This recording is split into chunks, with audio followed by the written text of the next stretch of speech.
이게 일본이 정말 잘 나갈 때는 이런 게 없었다는 거예요. 일본에 대한 자신감이 많이 결여됐다 이 얘기죠. 일본이 G7에서 탈락되고 한국이 들어갈지도 모른다. 과거에 잘 나갈 때는 그런 얘기들이 전혀 없었는데 지금 그렇지 못하니까 전 세계가 일본에 대한 민낯을 알기 시작했고, 한국은 거기에 대해서 좋은 점 얘기하면 뭐 다들 국뽕이라고 너무 강하게 얘기하고, 일본은 사실은 어떻게 보면 일본이 스고이 하고 이런 것들이 사실은 국뽕이라고 봐야겠죠. 왜? 그렇지 않은데 그렇다고 얘기를 하는 거잖아요. 한국은 사실상 그렇고 그 팩트가 안 맞는 거죠. 그래서 일본은 국뽕이 사실상 많이 존재한다 이렇게 보는, 한국보다 국뽕이 일본은 더 많다고 봐야겠죠.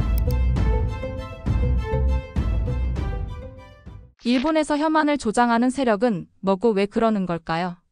그건 이렇습니다. 심리가 명확해요. 한국보다 열등감을 느끼기 시작하면서 혐한이 많이 발생했다 이렇게 봅니다. 그 열등감이 왜 생기느냐?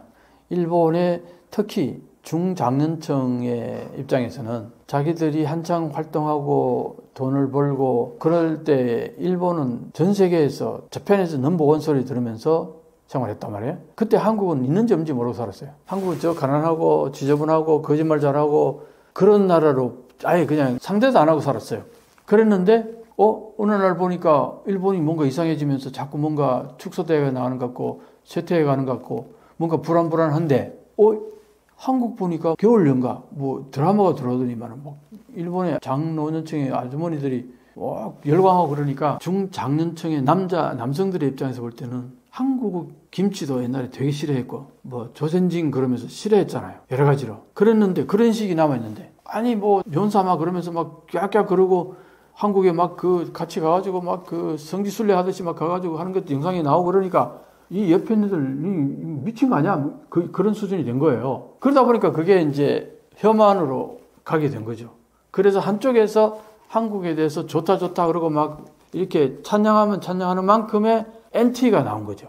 그게 반대. 그게 이제 어떻게 보면은 정신승리 같은 거잖아요. 좋다는 걸 인정하는 순간 일본이 초라하게 느껴지니까. 그게 일본이 잘 나갈 때는 그런 게 없다니까요. 혐한도 별로 없어요. 일본이 잘 나갈 때는. 일본이 지금 쇠퇴하는 과정 속에서 한국이 잘 나가니까 그게 이제 하나의 질투의 대상이 된다. 이런 맥락이 심리적으로는.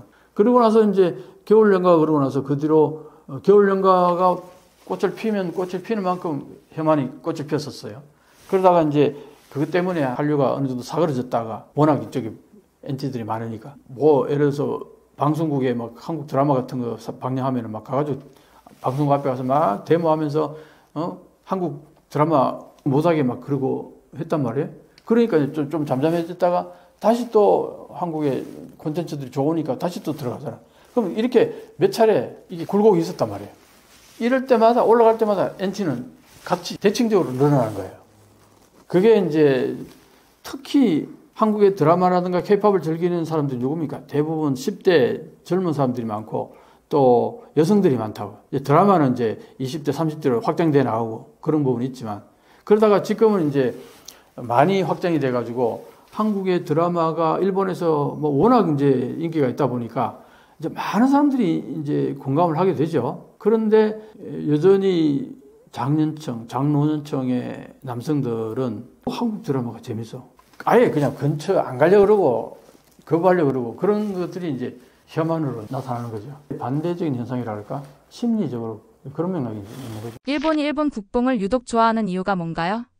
사실 일본이 국뽕이 막 꼽힐 때는 이런 얘기를 합니다. 원로 어떤 분을 만나서 얘기를 했더니 이게 일본이 정말 잘 나갈 때는 이런 게 없었다는 거예요. 그 국뽕이 나온다는 얘기는 일본에 대한 자신감이 많이 결여됐다 이 얘기죠. 그래서 사실은 일본이 뭐 스고이 뭐 이런 얘기들 그런 책을 쓰는 것들이 많다고. 스고이 굉장하다. 근데 그런 책들이 일본에서는 꽤 팔리고 했었는데 어떤 작가는 또 뭐라고 했냐면 일본 스고이 정말 웃기는 소리다는 그런 식으로 일본이 전 세계 나가봐요. 일본인들만 일본 스고이 그러지 누가 일본 스고이 그러냐고 진짜 신랄하게 쓰는 책도 약간 본 적 있어요.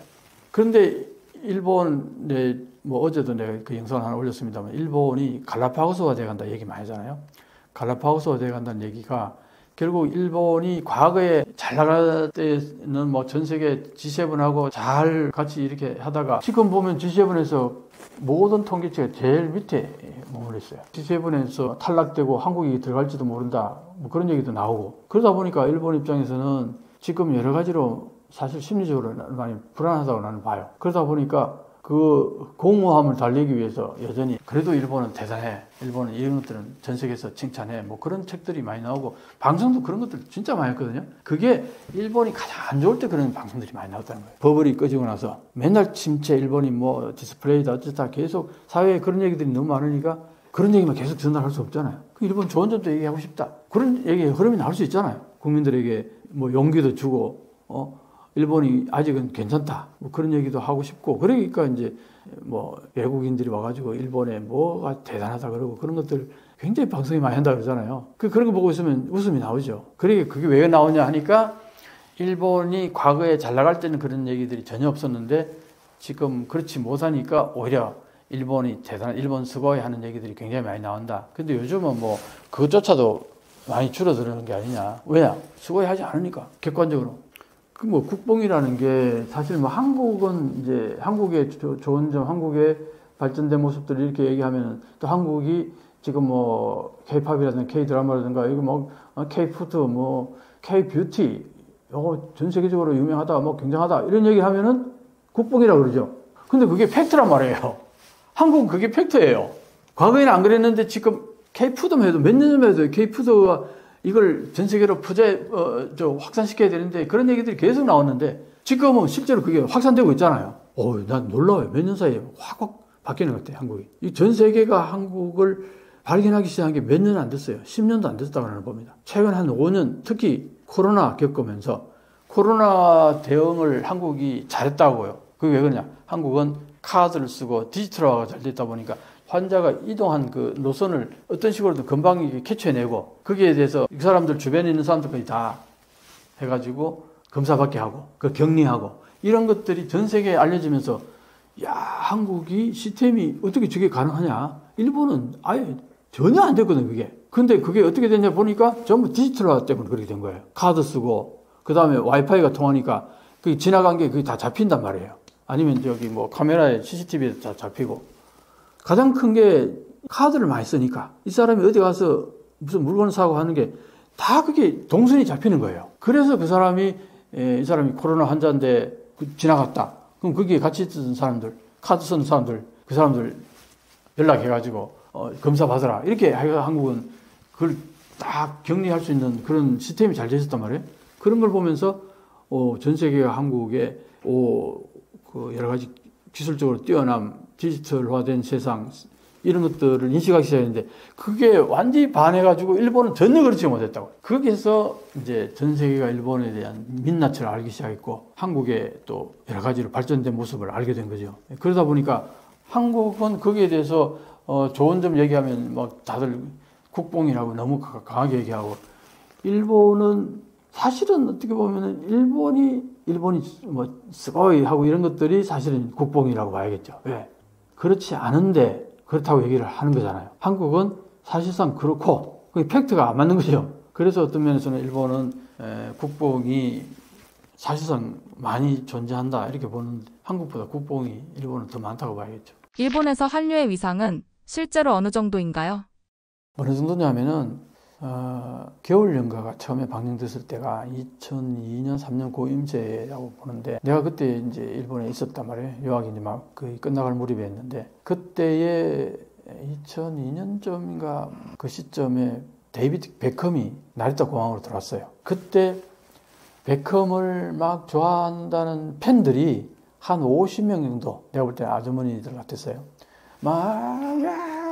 베이컴상 그러면서 막 굉장히 그게 이제 너무 특이하니까 뉴스에 나온 거죠. 그걸 보면서 야 역시 일본 사람들은 서양인들을 참 좋아하는구나. 베이컴 들어온다고 저렇게까지 그랬었어요. 근데 그러고 나서 한 6개월도 안 됐나? 배영준 씨가 들어오는데 그때 겨울연가 한참 인기 있을 때 배영준이 들어오는데 한 2-3천 명이 공항에 아주머니들 난리가 났어요. 생중계했나 그때? 그걸 보면서 내가 그때 야 내가 일본을 잘못 봤다. 서양인이라고 좋아하는 게 아니라 인기 있는 사람을 좋아하는구나. 그래서 배영준을 그렇게 하는 거 보고서 생각이 많이 바뀌었죠. 그 뒤로 일본에서 한국 남성을 바라보는 시각이 많이 바뀌었어요. 그래서 내가 그때 그런 얘기도 농담삼아 했는데 유학을 좀 더 늦게 올 걸. 그럼 지금만 시작했으면 아주 진짜 편하게 일본 유학생을 했을 텐데 하는 사회적 분위기나 여러 가지로 뭐 그런 얘기도 했는데 어쨌든 그러고 나서 그 뒤로 이제 뭐 소녀시대도 가고 뭐 카라도 들어가고 인기가 굉장히 많았어요. 그 다음에 또 이제 드라마가 뭐가 들어갔냐, 특히 사랑의 불시착이라는 드라마가 아주 기념비적이었는데 그게 왜 기념비적이냐니까 과거에 그 후에노 소나타, 그 난리 법석을 들었던 그 후에노 소나타를 능가한 게 사랑의 불시착이에요. 그 사랑의 불시착 있기 전까지도 여러 가지 많은 재밌는 드라마들이 많이 있었지만 후에노 소나타 겨울연가 정도는 아니었단 말이에요. 겨울연가가 워낙 그때 독보적이어가지고 그랬는데 사랑의 불시착을 본 일본인들의 수라든가 열기가 겨울연가를 능가한 거예요. 그런데 특이한 건 또 뭐냐니까 일본의 남성들이 많이 본 거예요. 지금까지는 드라마 겨울연가도 그렇고 다 여성들이었거든요, 대부분. 그랬는데 사랑의 불시착은 이게 남성들이 공감을 하게 되고 그걸 보게 되면서 이 확장이 된 거예요. 그래서 어떤 의미에서는 사랑의 불시착이 한류에 있어서는 기념비적인 하나의 사건이라고 볼 수 있어요. 진짜 인기가 많았고 중년 남성들까지도 이제 끌어들이게 됐고 그 NHK 그 사장을 아베가 그 앉힌 사람이 우리로 치면 아주 혐한하는 사람이에요. 그 사람이. 그리고 그 사람이 NHK에 들어가가지고 NHK를 완전히 막 휘저어놔 버렸어요. 과거에는 NHK 그러면은 상당히 중립적이고 아주 그 철저하게 믿을 만한 방송국 이렇게 됐잖아요. 근데 아베가 총리가 되고 나서 방금 이 사람을 거기에 NHK의 사장으로 들어가면서 완전히 우경화돼 버린 거예요. 언론이. 그랬던 사람인데 이 사람이 자기 아는 지인이 사랑의 불시착을 꼭 한번 보라고 너무 재밌다고. 근데 이 사람은 혐한 중에 혐한 아주 대표적인 혐한 인사였거든요. 한국에 대해서 그 조롱 내지는 어떤 책까지 냈었어요. 뭐 그렇게까지 그랬던 사람인데 이 사람이 아니 아무리 지인이지만 내가 한국을 그렇게 싫어하는 거 알면서 나한테 그런 드라마를 나한테 추천해? 그러면서 처음에는 막 욕까지 했다 그러더라고요. 무슨 말도 안 되는 소리 하고 있느냐고. 그러다가 어떻게 보게 됐다는 거예요. 보고 나서는 완전히 그냥 야 이거 한국 드라마 굉장하다 이래가지고 자기 후기를 남겼어요. 후기를 남겼더니 거기 댓글들이 완전히 난리가 났죠. 너가 배신자 막 이렇게 된 거예요. 그 정도로 사랑의 불시착은 하나의 기념비적인 작품이다 일본에서. 그 대단한 거죠. 그게 상징적으로 얘기하는 거고. 그래서 한류는 지금 일본에서 어느 정도냐 의심할 여지가 없어요. 그 다음에 또 하나 드라마가 어떤 게 있었냐니까 그 주인공이 한국 남자인데 이 한국 남자가 그 드라마에서 한국말로 해요. 그런데 그 여자 주인공이 독특한 능력이 있는 거야. 상대방의 마음을 읽을 수 있는 능력이 있는 거야. 그러니까 일본 사람이 만약에 앞에 앉아있으면 일본은 속으로 하는 말 있잖아요. 속으로 생각하는 게. 그게 다 읽히는 거예요, 이 사람한테. 근데 한국 사람이 한국말로 하는 거는 못 알아듣잖아요, 이 사람이. 그러니까 모르는 거예요, 저게 무슨 말인지. 그래서 이 사람이 이제 한국어를 공부를 하고 뭐 이런 것도 있잖아요. 그런데 드라마 보는 사람 입장에서 그렇잖아요. 한국 사람이 나오고 한국말 하는데 자막을 안 달아줘요. 그래야지 되잖아요, 얘기가. 그러니까 이제 그 드라마가 저 사람이 도대체 지금 한국말 하는데 지금 무슨 얘기를 했을까? 근데 물론 이제 다음에 재방할 때는 이제 자막을 달아준다 그러더라고요. 근데 그때 드라마가 나올 때 한국 사람이 뭐라고 얘기하는데 저게 도대체 무슨 말일까? 너무 궁금하니까 그 드라마를 이해하기 위해 가지고 한국어를 그렇게 공부한 사람이 폭발적으로 늘어났다는 거예요. 그래서 이것도 하나의 기념비지. 그래서 젊은 층의 한국 드라마를 좋아하는 사람들이 한글을 공부하기 시작하는 아주 결정적인 계기가 된 게 그 드라마라는 거예요. 그래서 그 주인공 남자가 뭐 거의 배용준에 버금간다 뭐 그런 얘기까지 나올 정도였어요. 그러니까 한국에서 한류라는 거는 사실상 의심의 여지가 없죠. 다만 내가 얘기하는 게 있잖아요. 그렇게 꼽히면 꼽힐수록 거기에 대한 그림자가 생긴다니까요. 이게 혐한이에요. 그 세력들은 대부분이 중장년의 노년까지 남성들이 대부분이다. 그래서 이게 딱 나눠져요. 일본의 혐한이 주로 중장년 남성이라고 하는데 요즘에는 어떤가요? 이제 일본에서 혐한 서적이 몇 년 전까지만 해도 저 서점에 가면 코너가 있었어요. 혐한 서적들 특별히 코너가 이렇게 있었는데 지금 그게 많이 사라졌다고 그래요. 그게 왜 그러냐 그랬더니 현재 한국 정부하고 사이가 좋잖아요. 한국 정부가 사실은 많이 양보했잖아요. 여러 가지로. 그러다 보니까 일본의 우익들 입장에서도 지금 한국 정부가 이렇게 어쨌든 자기들한테 뭐 그냥 안개다 주다시피 하잖아요. 뭐 물컵도 그냥 반 컵 채워 그냥 건네주고. 그러니까 거기에 대고 혐한을 하면은 좀 그렇지 않냐. 그래서 혐한이 많이 사라졌다는 거예요. 그리고 실제로 한류도 많이 꼽히고 한국 정부가 일본을 자극하는 게 없잖아요. 그리고 한류도 꼽혀 있잖아요. 근데 혐한이 이게 안 팔리는 거예요. 이런 분위기 속에서 그랬는데 요게 정권이 바뀌잖아. 만약에 한국에 지금 정권이 바뀌면 야당으로 넘어갈 가능성이 상당히 높잖아요. 야당은 내가 볼 때 시시비비를 가릴 거예요. 일본이나 한일관계 역사 문제를. 그렇게 되는 순간 내가 볼 때는 혐한이 다시 등장하지 않을까. 지금 잠시 숨 고르기, 멈춤. 왜냐? 한국의 정부가 어쨌든 양보를 많이 하는 것 같으니까 그랬는데 사실은 혐한이요. 그 엄청나게 혐한이 꼽혔던 거는 아베 총리 시절에 다 혐한이 활짝 꼽혔어요. 그건 뭘 말하느냐? 아베 총리가 대표적인 혐한 인사였어요. 아주 한일 관계를 거의 파탄냈던 사람이 나는 아베 총리라고 보는데 이 사람이 이제 사망하고 난 다음에 그 소위 말하는 혐한들이 기댈 곳이 없어진 거예요. 다카이치 사나이 아까 그 사람이 아주 우익의 대표적인 인사인데 그 사람이 총리가 안 됐잖아요. 사실은 이 혐한들은 내가 볼 때 일본의 정치권들이 어느 정도 활용을 하고 조장하는 측면이 없지 않아 있었다고 나는 보는 거예요. 그렇게 보면은 현재로서는 기시다 총리하고 한국 정부하고 어쨌든 뭐 사이가 좋게 뭔가 했잖아요. 그죠? 강제동원 그것도 해결하는 어쨌든 한국이 일방적으로 양보를 하고 그러니까. 그러다 보니까 이제 이 혐한들이 조금 수그러들었는데 다시 이제 한국의 야당이 새롭게 이제 정권이 들어서 가지고 일본에 대해서 시시비비를 가리자. 아닌 건 아니고 긴 거 기다. 이렇게 정확하게 사죄할 건 사죄하고 하고 강하게 또 주장을 하게 되면 혐한들은 불길처럼 또 일어날 가능성이 없지 않아 있다. 이렇게 이제 봅니다. 일본의 경제가 잃어버린 30년이라고 불리는 이유는 뭔가요? 주식을 보면요. 정확히 알 수 있어요. 89년도에 정점을 갔던 주식이 최근에서야 거기에 원점으로 돌아왔단 말이에요. 그러니까 다른 나라들은 다 성장하는데 일본만 주식이 이렇게 빠졌다가 이제 막 호황이라고 얘기를 하는데 그 수치가 30년도 더 전에 그 위치로 온 거 아니에요. 그게 그동안에 잃어버린 30년. 왜냐? 거기에 비해서 미국의 예를 들어서 주식 같은 경우는 1250% 가까이 성장을 했어요. 미국이 좀 특출나게 많이 성장했다고 보는데 다른 나라들도 어느 정도는 그 정도까지는 아니더라도 다 성장을 했단 말이에요. 근데 일본만 원위치로 온 거예요. 그러니까 그동안 잃어버린 거죠. 원위치로 온 것도 지금 현재 주식이 계속 많이 올라와서 그렇다는 거니까 그 앞에까지는 거의 이렇게 그네줄 같이 이렇게 쭉 쳐져 있었단 말이에요. 제일 낮은 데가 뭐 7,500 정도까지 4만 가까이 하던 주식 지수가 7,500 정도면 뭐 6분의 1, 5분의 1, 6분의 1 정도까지 떨어진 거 아니에요. 그게 한 20년, 5년 가까이 그렇게 있다가 아베 총리가 되고 나서 아베노믹스를 하면서 돈을 무조건 막 무한대로 찍어내니까 그때부터 주식이 조금씩 오르기 시작해가지고 최근에는 이제 4만까지 올랐단 말이에요. 이게 그때 89년도 정점에 올라왔을 때 그 수준에 도달했다. 이때까지는 뭐였냐 이거죠. 그러니까 이게 잃어버리는 30년 아니냐. 뭐 그런 거고. 그 다음에 뭐 임금 같은 것도 보면은, 전혀 오르지 않았어요. 30년 전 임금이나 지금 임금이나. 오히려 어떤 면에서는 약간 떨어지는 것도 있다 그러고. 그러다 보니까, 다른 나라들은 다 성장했는데. 그러니까 잃어버린 30년이라고 이제 얘기하는 거죠. 실패한 아베노믹스라고도 하던데, 일본이 호황으로 보이는 이유는 뭘까요?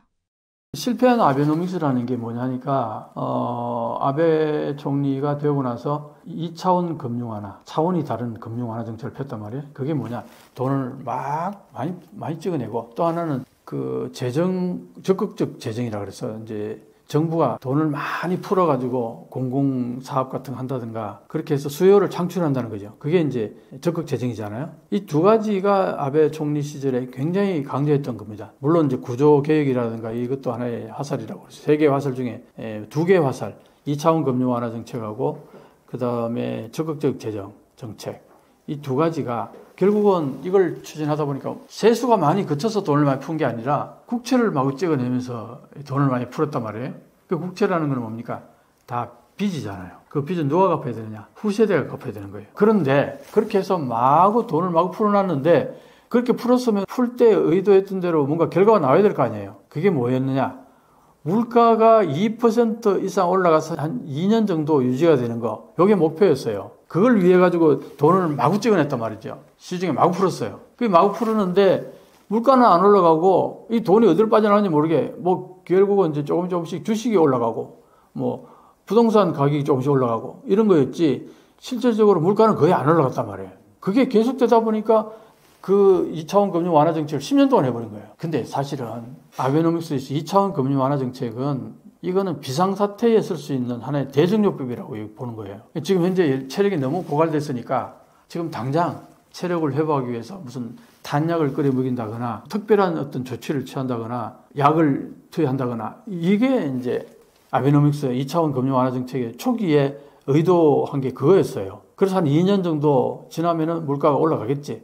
그래도 한 3년 정도면 가겠지. 그런데 이게 올라가지 않고 계속 하다 보면 10년이 돼버린 거예요. 그럼 10년 동안 어떤 일이 발생했겠어요? 그 약물 투여를 계속 한 거 아닙니까? 그러니까 어떻게 됩니까? 모든 약물은 중독성이 있잖아요.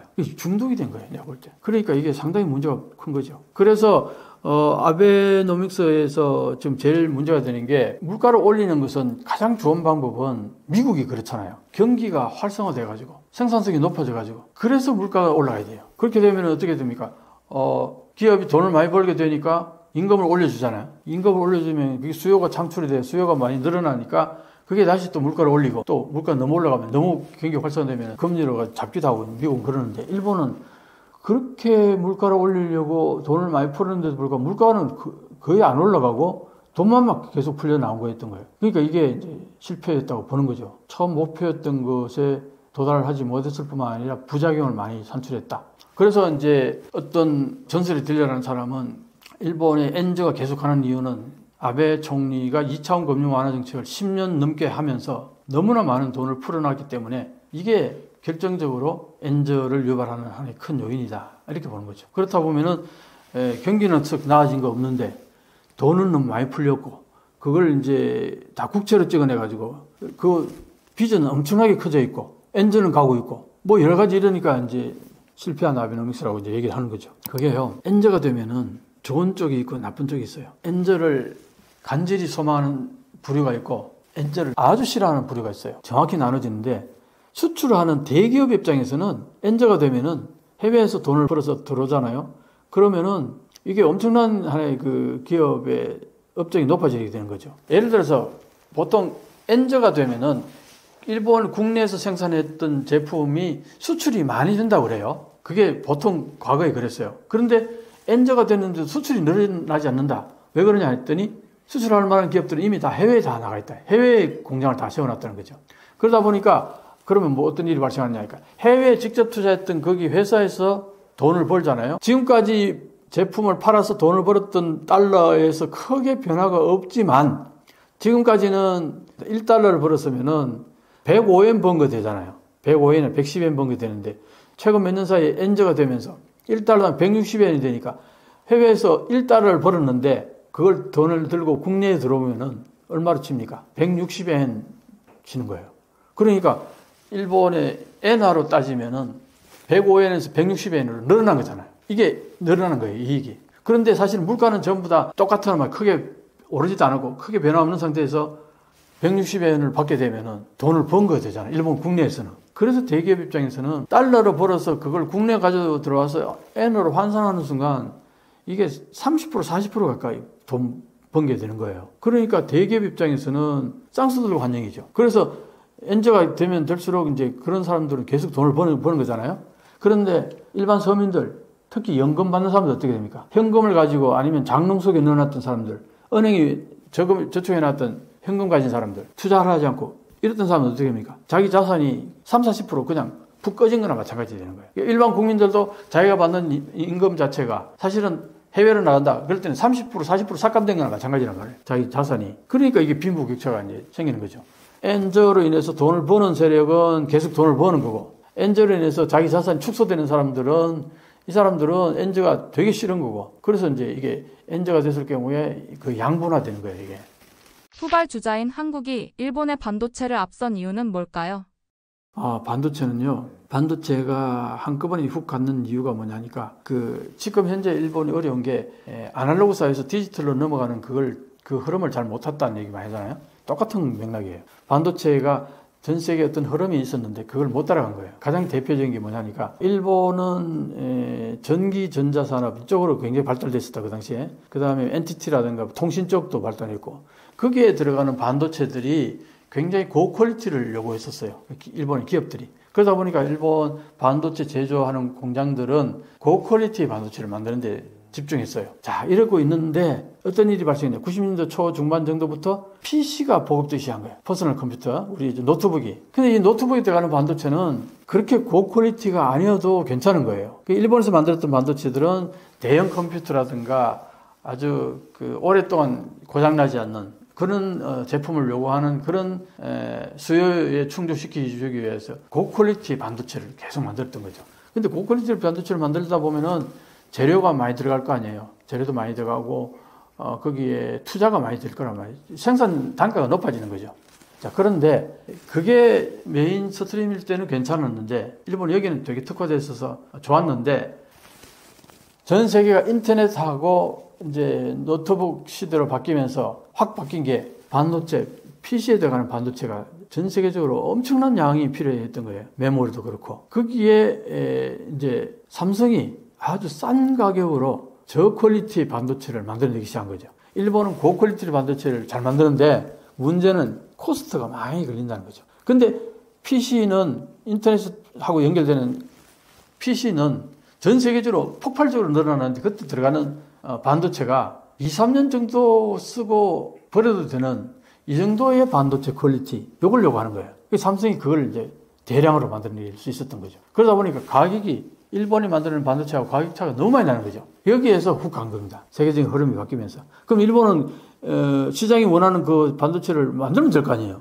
저퀄리티 그걸 못 만들었다는 겁니다. 그래서 일본이 기술력은 대단한 기술력이 있는데 영업을 잘못해서 세계적인 흐름을 잘못 읽어서 망했다. 그 말도 맞지만 그것보다 더 중요한 거는 저퀄리티의 이 코스트를 낮춰서 저퀄리티의 반도체를 만드는 기술력이 없었던 거예요. 그래서 일본은 기술력은 뛰어난데 영업은 못해서 망했다. 그 얘기는 아니다. 통용이 안 된다. 이 얘기를 이제 하는 거죠. 시장이 요구하는 제품을 만들 능력이 없다 이거예요. 일본은. 단적으로 얘기하면.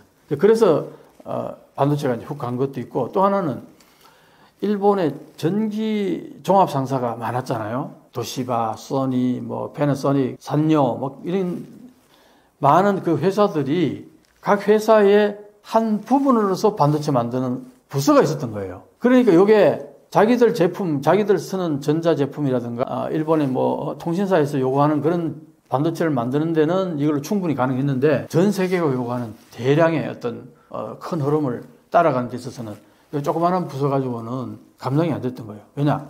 세계적인 흐름에 있어가지고 팹리스는 설계만 하는 거잖아요. 설계만 하는 팹리스가 미국이 거의 석권하고 있고 거기에서 설계한 것을 파운드리에다가 위탁을 맡기잖아요. 생산 위탁을 맡기잖아요. 그게 TSMC고 그 다음에 삼성도 그런 부분이 좀 있었고 그랬단 말이에요. 그러다 보니까 이게 팹리스하고 파운드리하고 분리가 되면서 굉장히 특화가 되면서 완전히 전문화가 된 거예요. 이게. 근데 일본은 이걸 다 하고 있었던 거예요.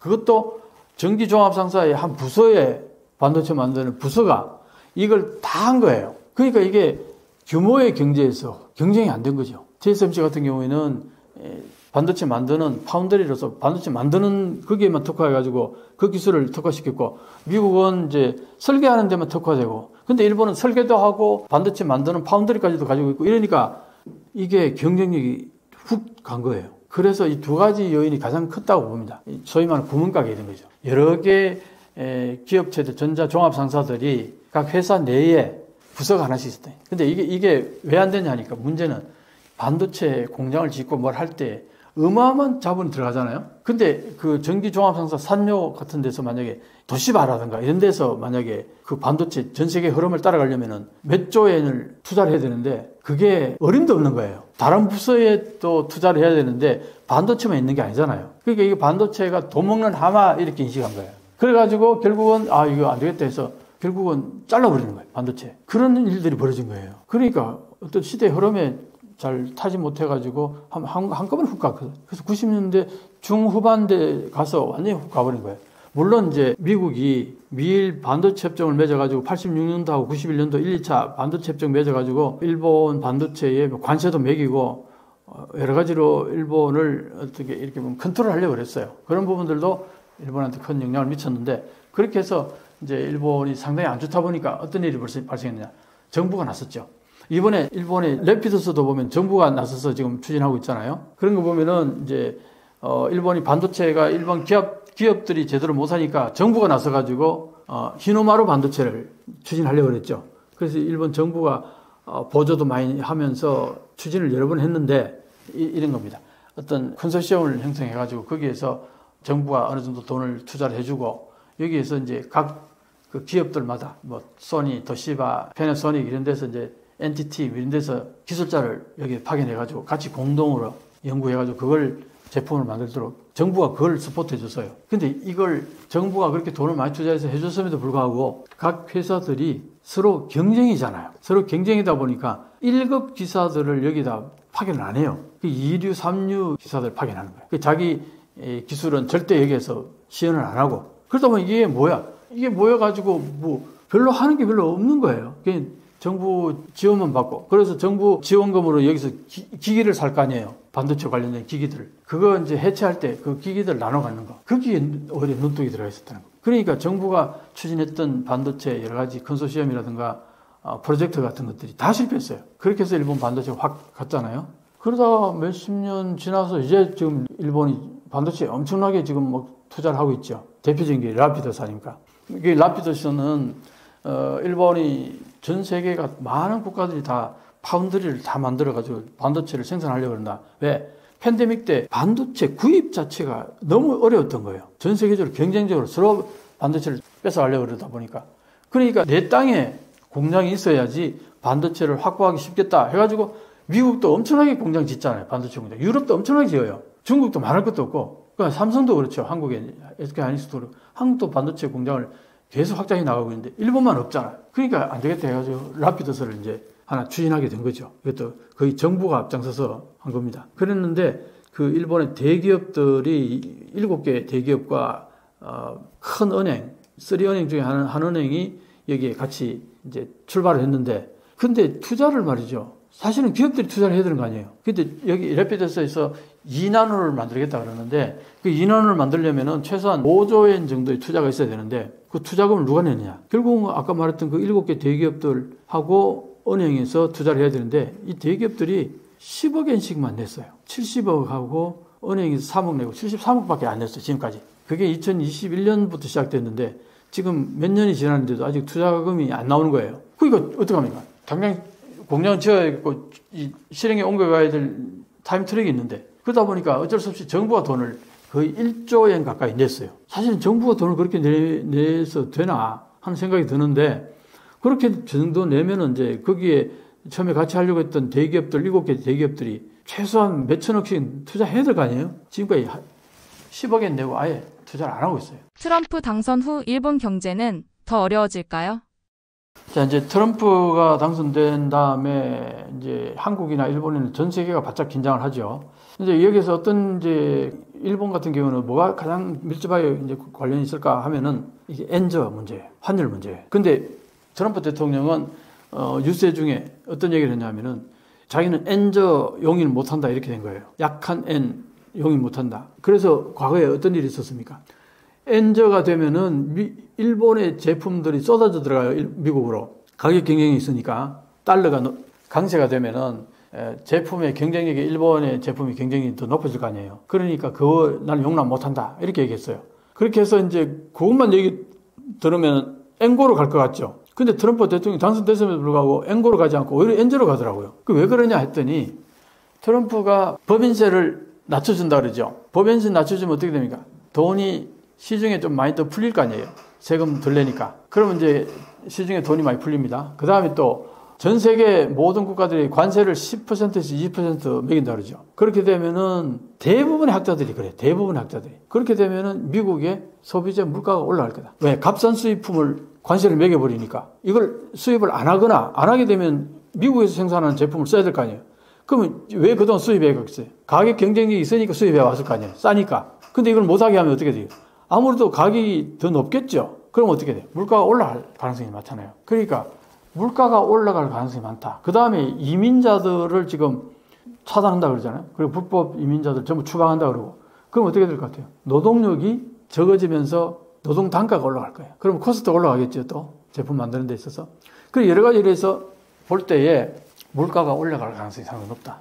그럼 어떻게 됩니까? 물가가 올라가면 어떻게 돼요? 금리를 올려서 물가를 낮춰야 되겠죠. 그럼 금리를 올리면 어떻게 됩니까? 달러 강세가 되겠죠. 그럼 달러 강세가 되면은 엔저로 가는 겁니다. 지금 그런 맥락에서 엔저로 갈 가능성이 많다. 그런데 분명히 트럼프는 그랬잖아요.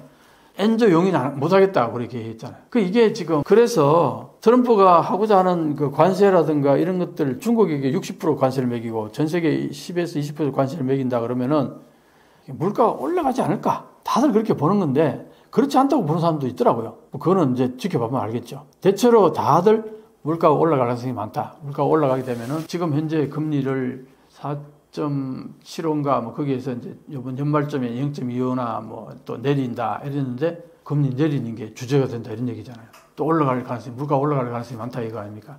그러니까 금리를 못 내리게 되면은 일본과의 금리 차가 여전히 갭이 커서 엔저로 계속 이어질 가능성이 많다 이렇게 보는 거죠. 그러니까 일본 입장에서는 엔저 이 부분에 대해서 미국이 어떤 정책을 펼까가 초미의 관심사예요. 그게 많은 것들이 걸려 있으니까. 그런데 또 하나는 이제 뭐냐, 가장 이제 또 안 짚고 넘어갈 수 없는 부분이 이 방위비 올려라는 거잖아요. 한국에도 계속 요구해왔고, 특히 일본에는 이제 지금까지 방위비를 GDP의 1%만 투자해 왔단 말이에요. 근데 지난번에 바이든 대통령이 기시다 총리한테 2%를 올려라. 그래서 그러겠습니다 하고 2% 올리기로 약속을 했어요. 바이든 대통령하고.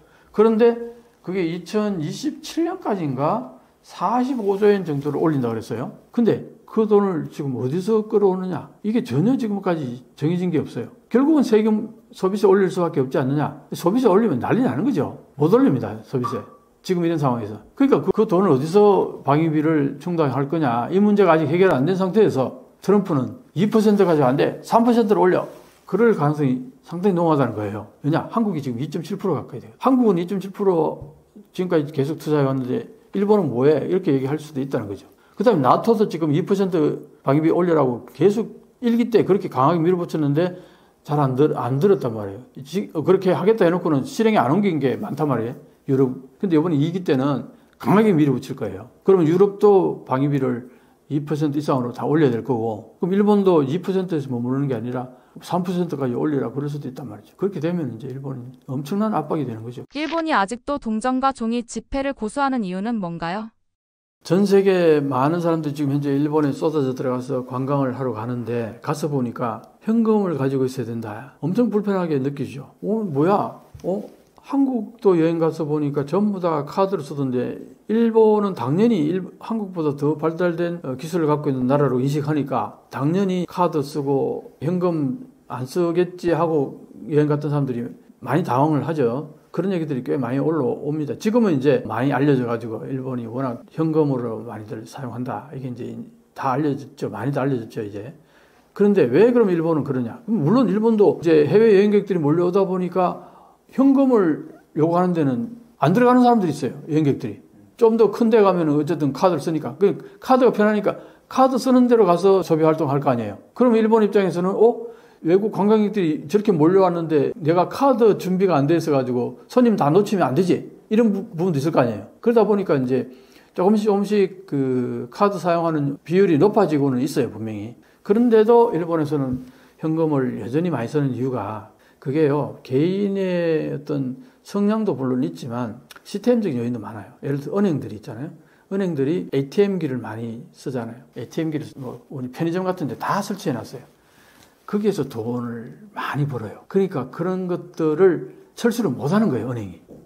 그러면 어떻게 돼요? 그 은행에서 카드를 만들고 해야 될 거 아니에요. 그 카드를 안 만드는 거죠. 그래 어떤 현상이 벌어지냐? 그게 카드 만드는 게 이제 전체적으로 그게 어떤 큰 흐름이 되면은 대형 어떤 카드사가 뭐 서로 조인트 같은 거 해가지고 카드를 대형으로 만들면은 거기에 코스트가 상대적으로 적게 들 거 아니에요. 그런데 조그만 회사들이 카드를 만들잖아요. 그렇게 되면 그게 코스트가 많이 들다 보니까 사용료가 높은 거예요. 초기에는 어느 정도가 있었냐면 물건의 5%까지 사용료를.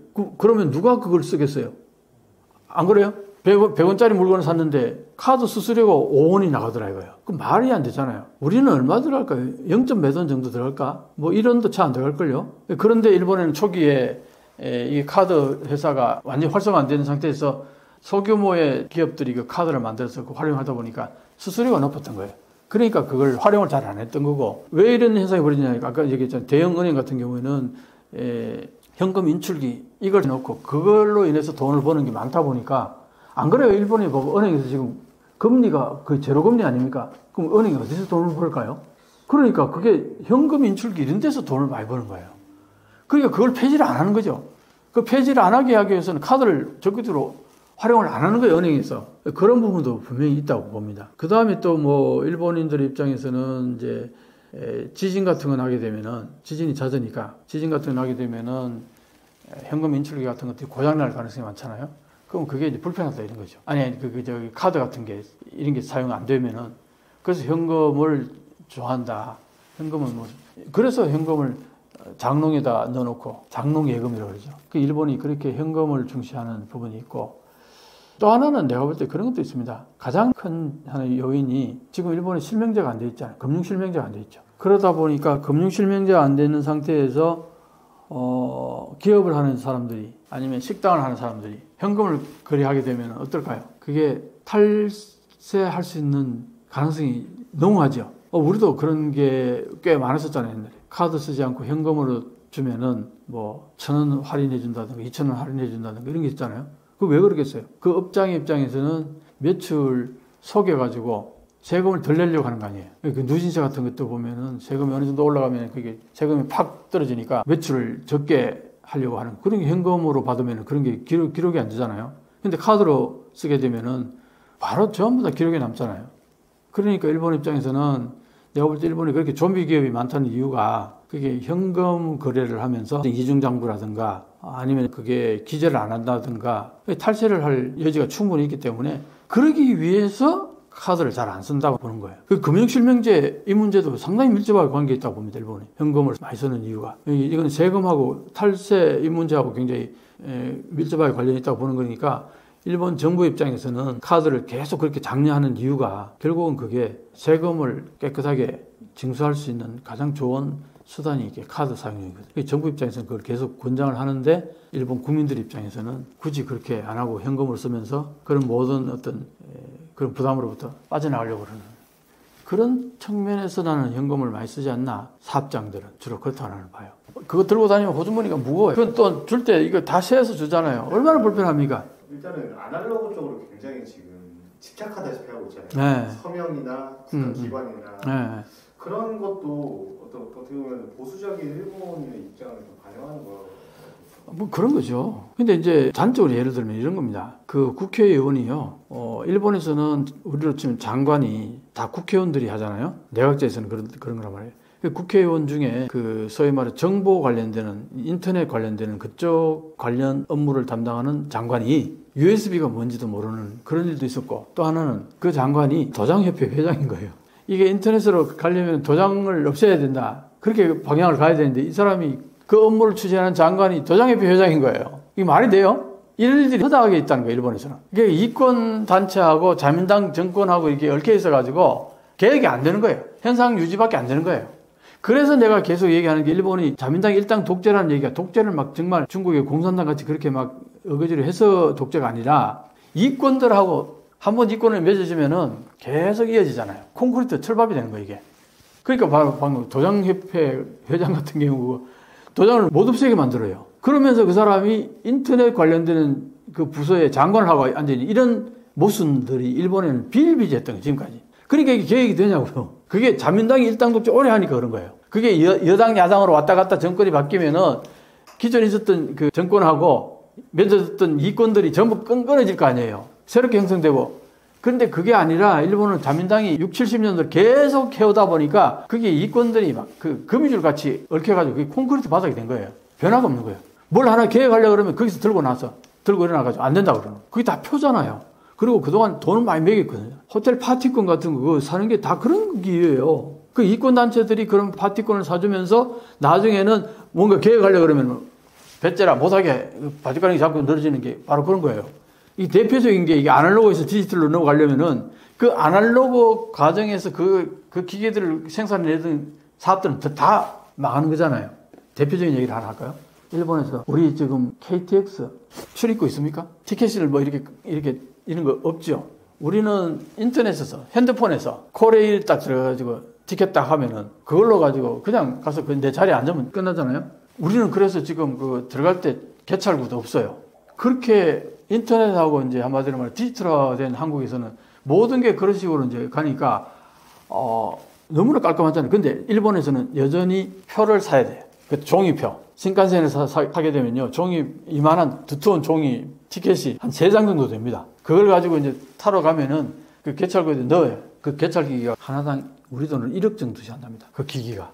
근데 그 기기가 전국에 얼마나 많겠어요. 그러니까 이제 그걸 없앨 수가 없는 거예요. 그걸 생산하는 회사가 로비를 자민당 정권의 자민당 의원들에게 죽자사자 로비할 거 아니에요. 그게 트렌드 한국같이 이렇게 바뀌는 순간 그 회사는 망하는 거잖아요. 그러니까 안 되는 거예요. 일본에서 이 소위 말하는 철도 사업 관계자들, 국회의원들 이렇게 해가지고 한 20명, 30명인가 뭐 그렇게 시찰을 온 거예요, 한국에. 자기가 이제 인술자로서, 안내자로서 그렇게 와가지고 한국에 이 사정을 다 보여줬어요. 이 사람들이 깜짝 놀란 거죠. 개찰구가 어디냐고.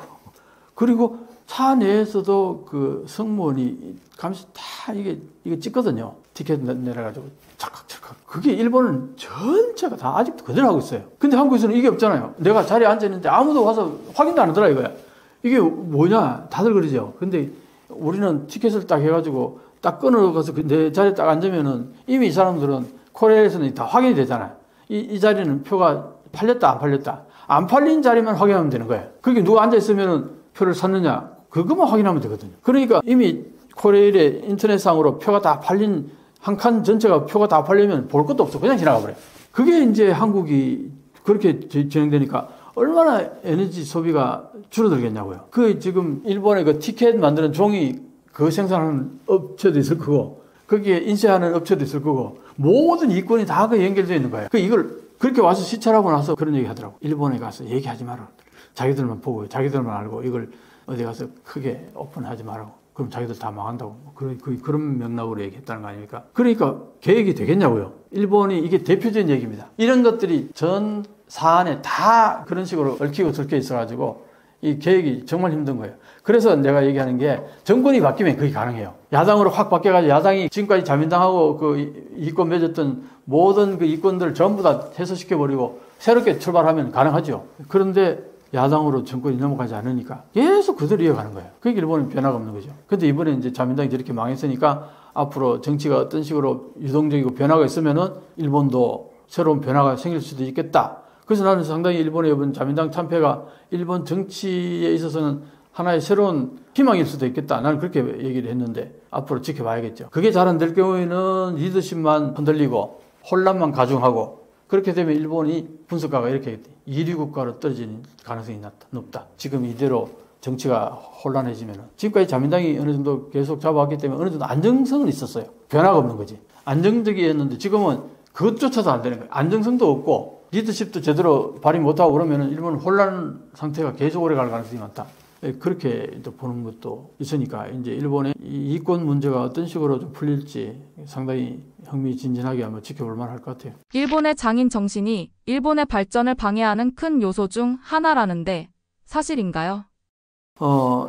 내가 외부에서 많은 영상들을 녹화를 합니다만 그때마다 이제 일본이 왜 저렇게 안 바뀌었느냐 이제 사회 보시는 분들이나 질문하시는 분들이 그게 되게 궁금해요. 왜 일본이 저렇게 안 바뀔까? 왜 디지털화 안 된 거에 대해서 내가 굉장히 얘기를 많이 하거든요. 항상 한국이 또 일본을 따라간다. 이런 얘기 할 때마다 어림도 없는 얘기, 말도 안 되는 소리. 왜? 일본은 아직도 안 하려고 세계인데 한국은 디지털화로서는 전 세계에서 첨단 국가다. 디지털 정부, 전자정부는 세계에서 계속 1위를 해왔어요. 한국이. 연속으로 계속. 그 정도로 한국은 디지털화되어 있고 굉장히 효율적으로 흘러가고 있는데 이런 나라가 어떻게 일본을 따라가냐고요. 말이 안 된다는 얘기, 이런 얘기를 많이 했는데, 일본이 그러면 왜 그렇게 디지털화도 안 되고, 현실 혁신이 안 되고 이러느냐. 여기에는 내가 볼 때 일본의 장인 정신이 큰 역할을 했다고 나는 보는 거예요. 이 장인 정신이 과거에는 전 세계가 일본을 칭찬했던 정신이 장인 정신이에요. 왜냐? 그 당시에는 모노즈쿠리가 가장 그 산업의 핵심이었거든요. 그래서 일본이 그 모노즈쿠리를 잘했어요. 모노즈쿠리가 뭡니까? 제조업이잖아요. 제조업을 모노즈쿠리라고 해요. 물건을 만든다. 이게 일본 말로 모노즈쿠리. 근데 일본에서는 모노즈쿠리가 굉장히 유명한데 그 모노즈쿠리에 깃들어 있는 정신이 바로 장인 정신이에요. 그 장인 정신이라는 것은 굉장히 세심하게 꼼꼼하게 잘 기능하도록 이게 어떻게 어긋나지 않도록 아주 예를 들어 창틀을 끼워 놓으면요. 문을 열면요. 싹 열리고 닫으면은 딱 잠그면 바람이 전혀 안 샌다든가 예를 들어 수도꼭지 잠그면은 물방 하나 안 떨어지게 이런 어떤 치밀하게 물건을 잘 만드는 거 이건 장인정신이라고 우리가 많이 했거든. 과거에 일제가 엄청나게 그런 부분들은 뭐 옛날 국산이라든가 저 메이드 인 차이나하고 비교가 안 될 정도로 좋다. 이게 이제 장인 정신으로 많이 꼽혔었어요. 자, 그래서 일본이 그렇게 산업이 발전하고 제2의 경제 대국이 되고 됐잖아요. 그러다가 어느 날 갑자기 훅 디지털화로 바뀐 거예요. 그런데 거기에 아까 반도체도 못 따라갔고, 일본이 거기에 대해서 경각심이 없었던 거예요. 그 변화에 대해서 잘 느끼지는 못했던 거죠. 왜? 내가 지금 하고 있는 것들이 너무나 잘하고 있기 때문에 여기에 대해서 자부심도 강했고 이대로 하면 되지 뭐 굳이 바꿀 거 뭐가 있어. 이걸로 우리가 이렇게 성장해 왔는데 그 정신이 굉장히 강했던 거예요. 근데 그게 모노조쿠리는 장인 정신. 조금씩 개선해 나가는, 조금씩 개선해 나가는 이 작업을 일본은 가장 잘하는 부분이거든요. 이게 그럼 장인 정신이 왜 그렇게 일본이 그렇게 발달해 왔냐니까 일본은 오랫동안 신분제가 이어져 왔기 때문에 그렇다는 얘기를 많이 해요. 그 물건을 만드는 사람은 그 가게는 계속 그것만 해왔고, 그러니까 그 가게에서는 다 보면 일본에서는 어떤 보면 이름을 많이 써요. 그 상호 자체가 이름 상호가 많아요. 그 가게, 그 가문 거기에서 계속 이어져 오니까 그게 가능한 거죠. 그래서 일본은 장인정신이라는 게 대대로 이어오면서 할아버지가 했던 거 아버지가 이어받고 아버지가 했던 거 아들이 이어받고 또 그 다음에 손자가 이어받고 이렇게 이어지는 거. 이게 이제 장인정신을 하고 이어진단 말이에요. 그럼 그거는 뭐냐? 하던 걸 계속 한다는 거예요. 변화를 하는 게 아니라 그러니까 어떤 새로운 게 나타나면 그건 내가 할 일이 아닌 거죠. 왜? 나는 아버지가 하던 거 이어가는 거죠. 그러니까 일본에서는 디지털이라는 이거는 누가 하느냐 이거야. AI는 누가 하냐 이거야. 그런 것들이 일본의 그 혁신이나 변화에 상당히 장애 요인이 된 게 일본의 전통이 깊은 장인 정신이 아니었느냐. 일본의 장인 정신 때문에 생기는 문제는 어떤 게 있을까요? 또 이것도 있습니다. 장인 정신이 있음으로 해가지고 어떤 문제가 발생하냐니까 장인들이 어떻게 자기 기술을 전수를 합니까? 도제식을 하죠. 도제라는 게 뭡니까? 자기 밑에 이제 제자가 들어오게 되면은 이 제자한테 처음부터 기술을 가르쳐 줍니까? 아니죠. 처음에는 설거지하라, 무슨 청소하라, 이걸로 가지고 몇 년을 그냥 그것만 시켜요. 그 다음에 또 조금 하나 정도 가르쳐 주고 또 오랫동안. 그러면서 거기에 무슨 뭐 페이는 정확히 지급하냐? 그것도 아니에요. 하여튼 그렇게 해가지고 이제 10년 정도 봉사를 하고 나면은 그래, 이제 넌 내 제자다 하면서 비법을 가르쳐 줍니다. 근데 그 비법이라는 게 절대 남한테 가르쳐 주면 안 돼요.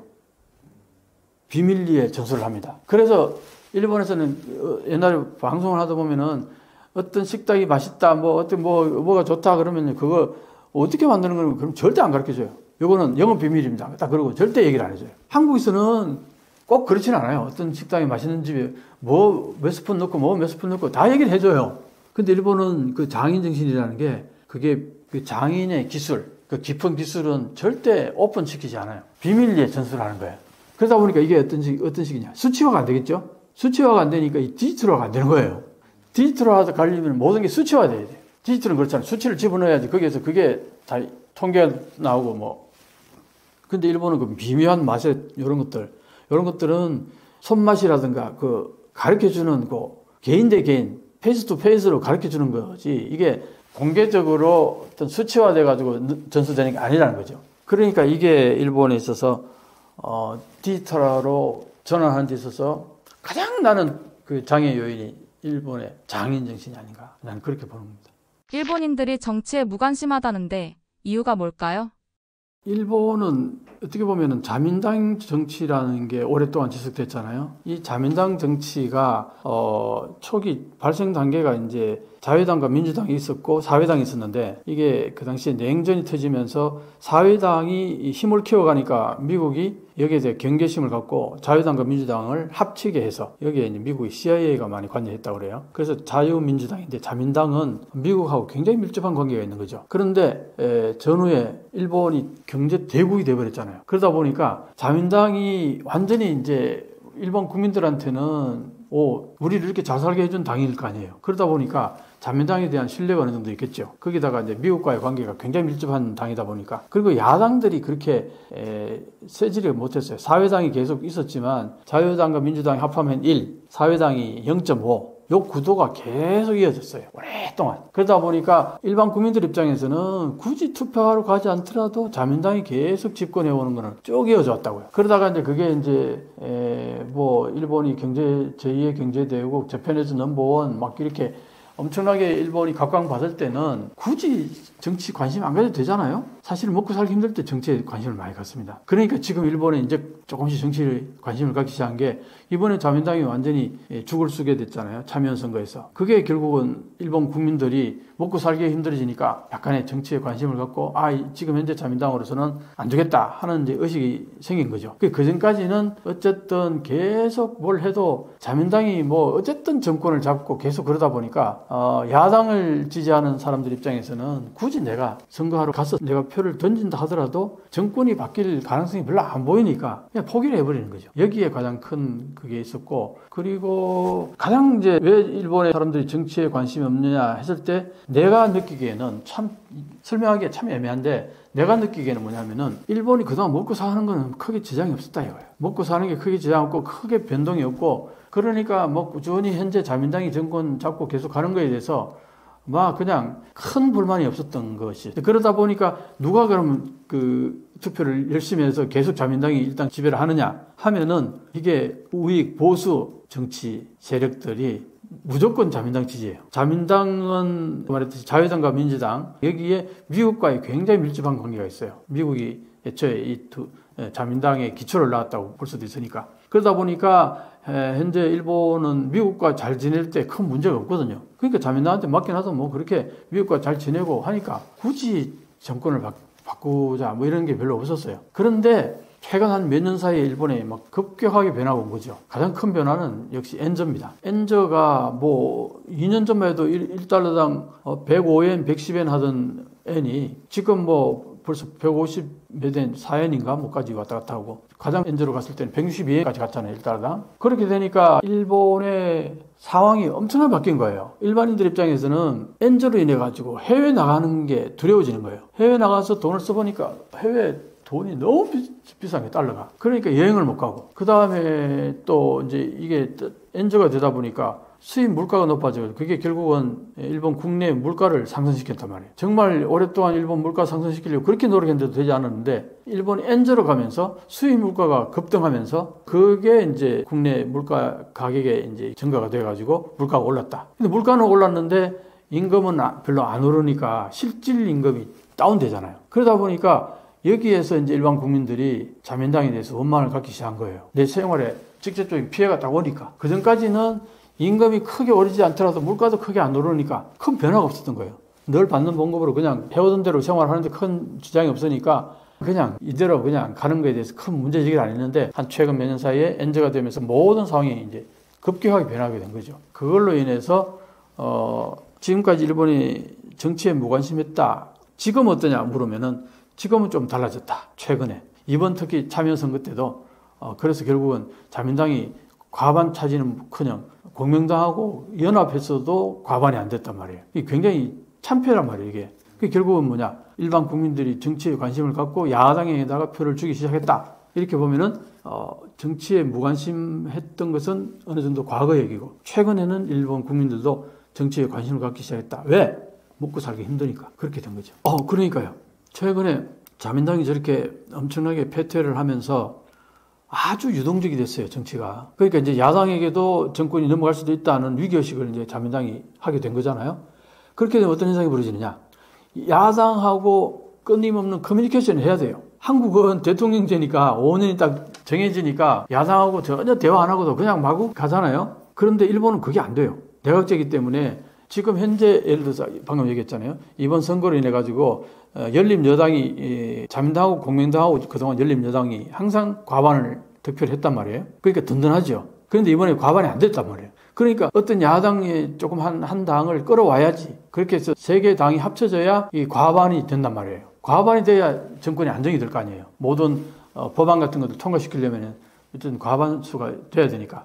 그 이번에 국민민주당이라는 당이 앞에 7석밖에 없다가 이번에 28석을 얻었는데 47, 28 딱 4배 불어났죠. 그러니까 국민민주당으로서는 대성공인 거죠. 7석 있다가 28석 얻었으니까 되게 고양됐는데 요 28석이 연립여당에 갖다 붙으면은 이게 과반이 넘어요. 요게 또 계속 야당하고 전부 다 힘을 합치게 되면은 여당이 정권을 뺏어올 수가 있어요. 그러니까 완전히 게스팅 보트를 잡았죠. 국민민주당이. 근데 지금 현재 흐름은 어떻게 되냐. 국민민주당이 자민당하고 공명당하고 거기에 같이 손을 잡고 이번에 뭔가 여러 가지 같이 협의를 했어요. 결국은 거의 자민당, 공민당의 연립 여당 쪽으로 발길을 옮겼다 이렇게 볼 수 있는 거죠. 그래서 야당에서 입헌민주당이 굉장히 이번에 크게 이제 또 여기도 의석을 많이 넓혔는데 여기하고 손을 잡고서 야당이 전부 힘을 합쳤으면 정권을 뺏어올 수 있는데 이 야당에도 보면요.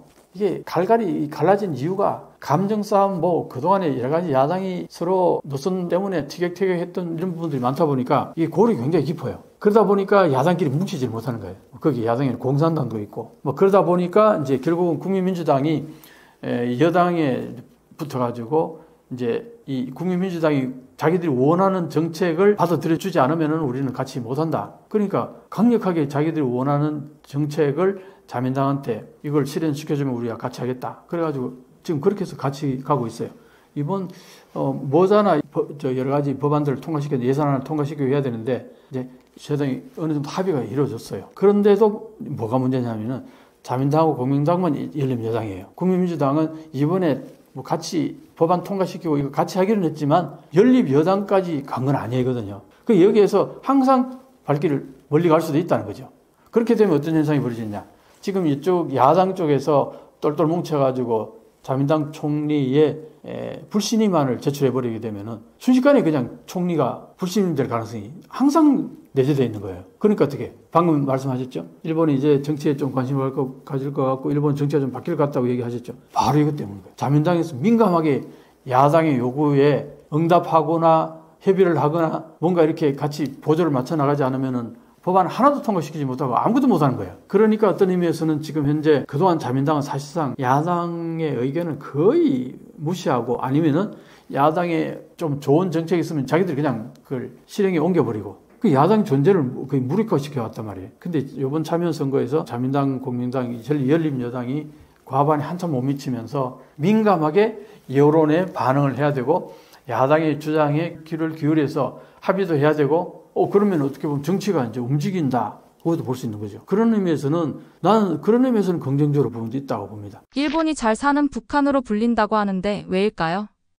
일본이 잘 사는 북한으로 불리는 이유는 워낙 그동안 자민당이 일당 독재를 하다 보니까 사실상 명시적으로 독재는 아니죠. 선거를 통하고 다 하기 때문에.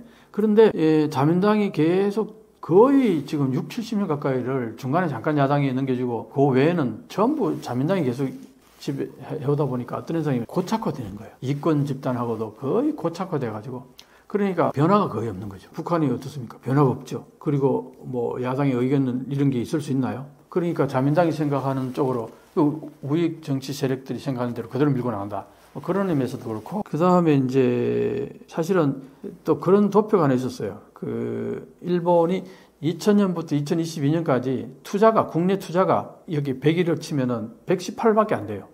22년 동안 투자가 18%밖에 안 되는 거예요. 22년 동안 18%는. 그럼 어떻게 돼요? 일본이 다 해외 투자로 다 가버린 거예요. 그게 850% 정도 해외로 나와버리니까 이게 국내 투자가 거의 안 된다. 그래서 이게 118여 수치를 보고서 북한보다 아래다. 뭐 그런 얘기가 있었어요. 통계치에 보면은. 북한도 그 정도 투자는 한단 말이에요. 22년 동안에 18%밖에 투자가 증가 안 했다. 이거는 일본밖에 없다는 거죠. 그러니까 그 통계치를 보니까 저 바닥치에 있더라고.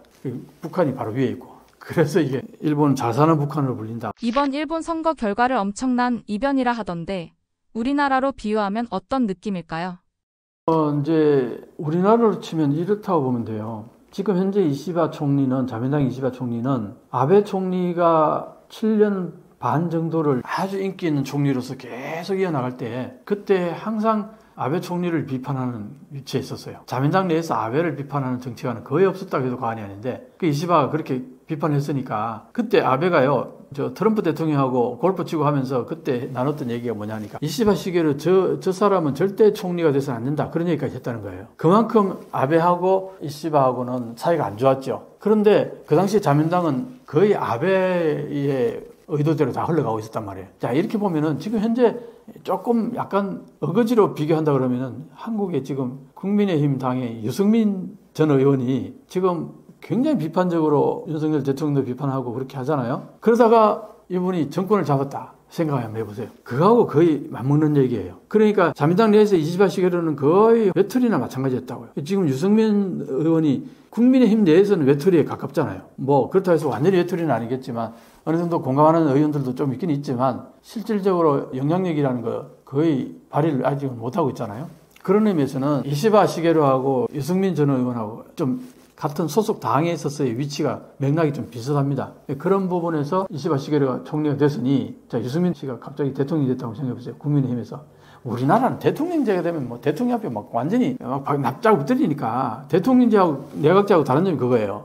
내각제는 총리가 그렇게 힘이 없어요. 대통령만큼. 왜냐, 언제든지 끌어내릴 수 있으니까. 그 뭐 2, 3년 보장되는 게 아니거든, 전혀. 1년 만에 바뀐 경우가 상당히 많아요. 일본 자민당 내 총리가. 그렇게 보면은 유승민 씨가 뭐 대통령 되는 거하고 이시바 시게루가 총리 된 거하고 직설적으로 비교하기에는 조금 어폐가 있어요. 대통령제하고 총리제하고는 다르기 때문에, 내각제하고는 다르기 때문에. 그렇긴 한데 어쨌든 그 스탠스는 그렇게 비슷하다 이렇게 보면 돼요.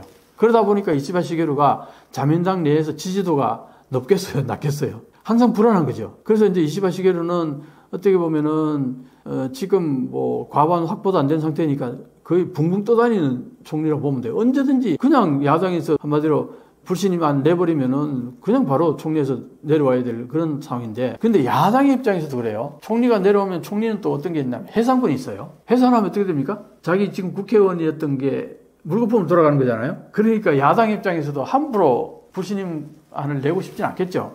또 선거해야 되잖아요. 그런 의미에서는 불신임안이 그렇게 쉽게 막 제출되고 그러지는 않을 거라고 봅니다. 그렇긴 한데 어쨌든 상당히 불안정하고, 그러다 보니까 이시바 시게루 입장에서는 야당과 밀접하게 서로 대화를 하면서, 어떻게 보면 우리 뭡니까? 야당과의, 한국은 지금 야당하고 여당하고 전혀 대화가 없지 않나요? 거의 대립 단계인데, 모든 게 대립인데. 근데 이시바 시게루 총리 입장에서는 야당과 대화하지 않으면 아무것도 못 하니까 해야 돼요. 무조건 해야 돼요. 근데 한국은 그게 아니잖아. 그런 차이는 좀 있긴 있죠. 일본 정치에 이변이 일어날 수 있었던 숨은 배경이 있다는데 어떤 걸까요? 지금 이시바 시게루 총리가 된 게 조금만 거슬러 올라가 보면 기시다 총리가 인기가 없어서 내려왔잖아요. 기시다 총리는 한 번 더 하고 싶었는데 그게 왜 안 됐냐 하니까 자민당 내에서 사건이 터진 거예요. 정치 자금. 이게 이제 소위 말해서 항상 보면은 정치가 문제가 되는 게 돈 문제가 발생하잖아요. 이 돈 문제가 이제 커지면서 자민당 인기가 떨어지기 시작한 거예요. 그게 우리로 치면은 한국에서는 정치가들이 정치 자금을 모으기 위해 가지고 출판회 같은 걸 하잖아요. 그렇다면 일본에서는 이제 그 파티를 연다 그럽니다. 호텔에서 파티를 열면서 파티권을 팔아요. 거기 참여하는 사람들에게 입장권 같이 2만 엔 뭐 그런 것 같은데. 그렇게 해가지고 그거 팔잖아요. 그러면 그 사람이 와가지고 2만 원치 다 먹고 가는 거 아니거든요. 그러니까 또 한 사람이 2만 원만 사는 게 아니라 한 10장도 사고 20장도 사고 그런다요. 그게 이제 저희 말해서 중소기업이나 대기업 같은 데서는 그렇게 하는 거죠. 거기서 그렇게 파티권을 10장, 20장 이렇게 사주면 어떻게 했어요? 그 국회의원이 그 사람이 고마워하지 않겠어요? 그럼 어떻게 될 것 같아요? 그쪽에서 부탁하고 싶은 게 있을 때 국회의원한테 부탁하고 싶을 때 쉽게 부탁할 수 있겠죠. 이게 이제 저희 말하는 정치와 연계가 된다 이 얘기예요. 그렇긴 한데 그러나 저는 어쨌든 이게는 합법적으로 할 수 있는 그 액수가 있어요. 거기까지는 문제가 없는데 문제는 뭐냐니까 그 액수가 넘어가면은 신고를 하고 세금도 내고 깨끗하게 해야 되는데 요걸 그렇게 하지 않고 기재도 안 하고 인마이 포켓 해버렸다는 거 아닙니까? 국회의원들이. 그게 누가 그렇게 많이 했느냐? 자민당의 아베파가 대부분 그렇게 했다는 겁니다. 왜 그런지 대충 감이 잡히죠? 왜냐? 아베 총리가 오랫동안 총리를 7년 반 가까이 하다 보니까 아베파의 중진들은 막강한 힘을 가지고 있었지 않겠어요? 막강한 힘을 가지고 있는 국회의원들에게 파티권이 많이 팔리는 거죠. 당연하지 않겠어요? 그러다 보니까 이 사람들이 파티권을 많이 판 다음에 일정 액은 자민당에다가 납부를 하고 나머지 액을 인마이 포켓에 버렸다는 거죠. 그게 아베 총리가 존재할 때까지는 이게 겉으로 드러나지 않았어요. 근데 아베 총리가 사망하고 난 뒤에 여러 가지가 밝혀지기 시작한 거죠. 거기에서 이제 정치자금 문제, 이게 제대로 보고도 안 하고 기재도 안 하고 이마이 포켓한 거, 요거는 세금 탈루도 되고 정치자금법에도 위배가 되고 여러 가지로 걸린 거예요. 위법 행위인 거예요, 이게. 그런데 기시다 총리가 이걸 제대로 정리를 못했다고요.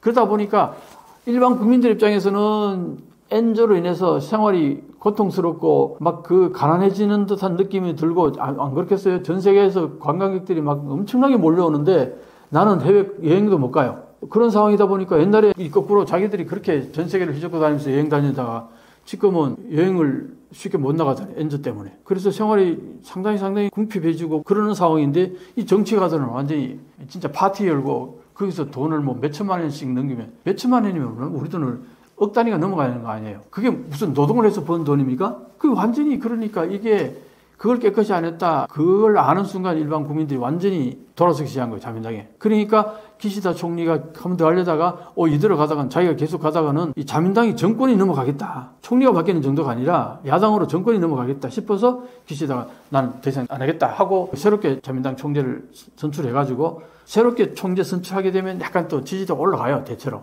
기시다 총리가 그 당시에 10% 됐다고요. 지지도가. 20% 뭐 22% 그러다가 18% 막 16%까지 떨어지기도 하고 이러다 보니까 거기에 대해서 이제 이대로 기시다가 총리인 상태에서 참여 선거로 갔다가는 총리 지지도만큼 지지받을 수밖에 없을 수도 있잖아요. 그러니까 이렇게 하면 안 되겠다 해서 자민당 내에서 새로운 총리로 바꿔서 참여 선거를 하자 이렇게 된 거예요.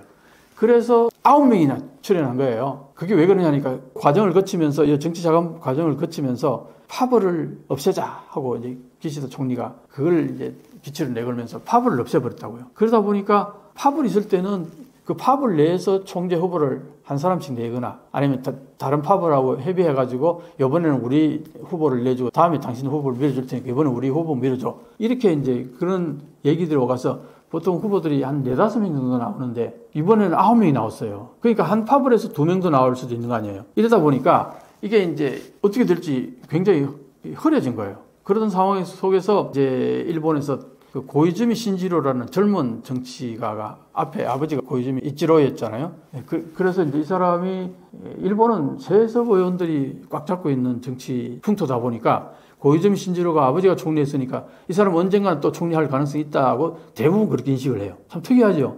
우리나라 대통령 됐다고 아들이 대통령 기대하는 사람이 누가 있어요? 거의 없죠. 근데 일본에서는 아버지가 총리했거나 할아버지가 총리했던 사람들이 대부분 총리를 하는 거예요. 지금까지 보면 총리 대부분 그렇게 됐다고요. 예외가 뭐 한두 명 있을까 말까 하는데 그게 스가 총리가 그런 케이스였고 그렇다 보니까 이제 이번에는 고이즈미 신지로가 총리가 될 거다. 왜? 40대 초반이었고 이제 지금 자민당이 여러 가지 문제가 정치자금 문제 뭐 여러 가지 그다음에 이 나이 든 사람들이 많아요. 장노년층이 많단 말이에요. 그러다 보니까 세대 교체한다 그런 맥락에서도 고이즈미 신지로를 이제 밀어주자 이런 대형 매스미디어에서는 고이즈미 신지로를 압도적으로 밀었어요. 그러다 보니까 이제 대체적으로 이번에는 고이즈미 신지로가 총리가 되나 보다 그랬는데 사살이 난 게 뭐냐. 어쨌든 후보들이 합동 토론을 거치니까 그 합동 토론을 하는데 거기에서 완전히 버벅거리고 제대로 토론을 못하고 대답이 뭐 거의 초등학교 수준이고 뭐 이렇게 돼버리니까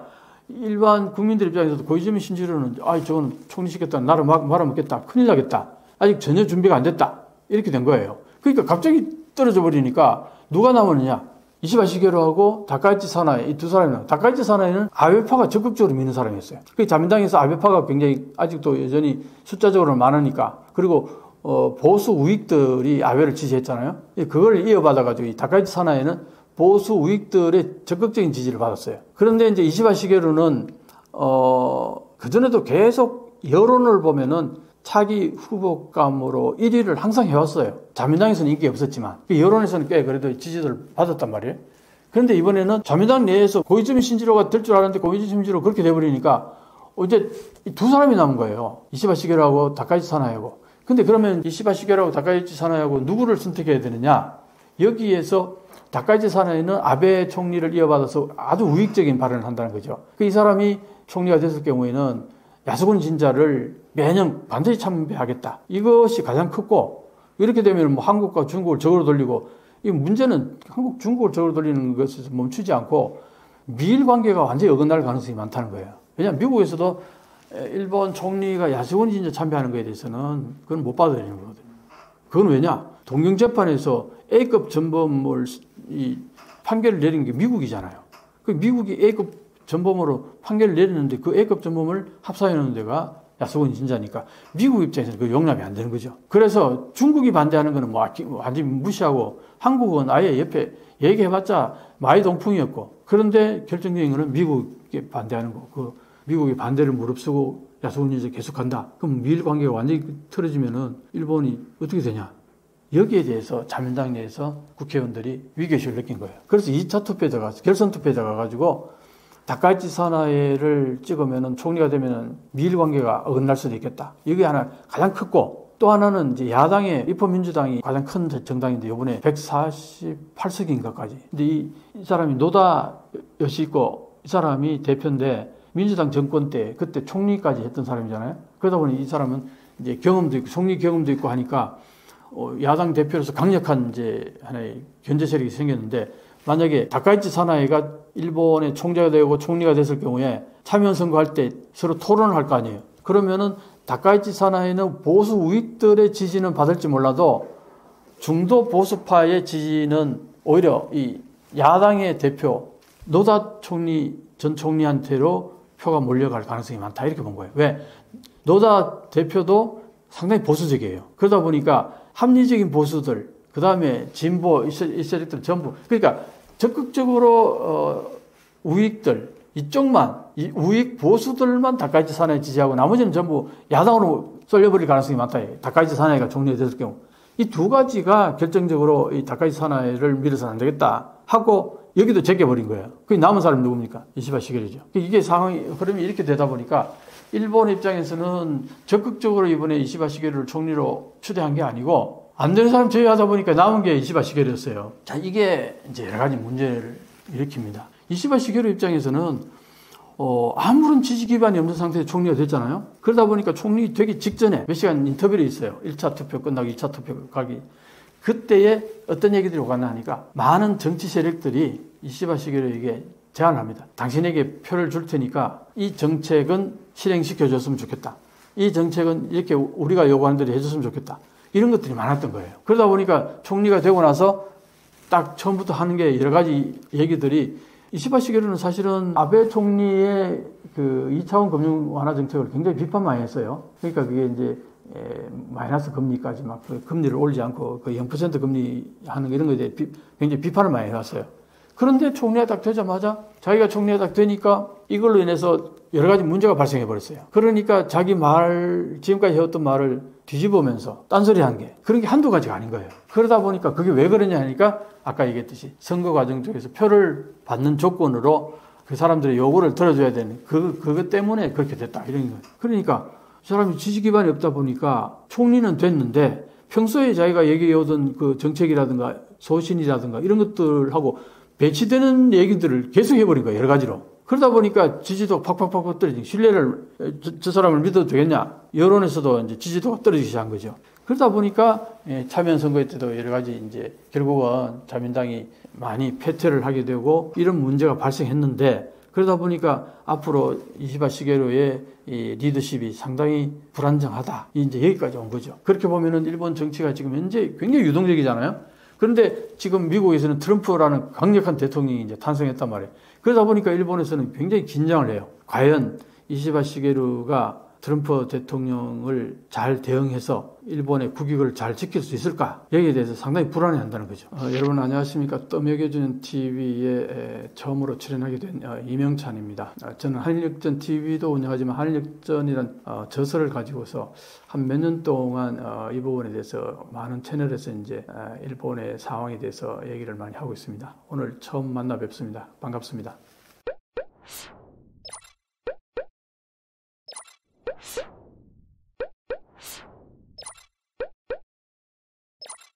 you